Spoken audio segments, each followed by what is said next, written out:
రఫాపై Israel దాడుల మధ్య హామస్ యుద్ధ విరమణ కోసం ప్రత్యేక ప్రతిపాదనలు చేసింది.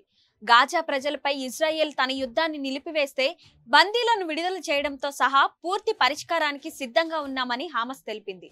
మరోవైపు ఇజ్రాయెల్ ట్యాంకులు మొదటిసారిగా గాజా మధ్యలో ఉన్న రఫాలోకి ప్రవేశించాయి.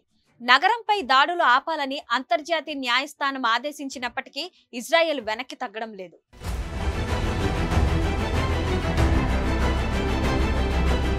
తమ మాతృభూమిపై మమకారం, తిరిగి దాన్ని దక్కించుకోవాలనే పట్టుదలతో పాలస్తీనియన్లు 7.5 దశాబ్దాలుగా ఎన్నో పోరాటాలు చేశారు. పాలస్తీనా విమోచనానికి యాసర్ అరాఫత్ నాయకత్వంలో పాలస్తీనా లిబరేషన్ ఆర్గనైజేషన్ ఏర్పడింది. ఇది చాలా కాలం పాటు సాయుధ మార్గంలో పోరాటాలు చేసింది, సంప్రదింపులు చేసింది. అయినా ఫలితం దక్కలేదు. ఈ క్రమంలోనే హామస్ లాంటి గ్రూపులు పుట్టుకొచ్చాయి. దీనికి పాలస్తీనియన్ల నుంచి గట్టి మద్దతు ఉంది. మరిన్ని వీడియోస్ కోసం ఛానల్ ని సబ్స్క్రైబ్ చేయండి. లేటెస్ట్ అప్డేట్స్ కోసం వాట్సాప్ ఛానల్ ని ఫాలో చేయండి. అండ్ లింక్ డిస్క్రిప్షన్ లో ఉంది.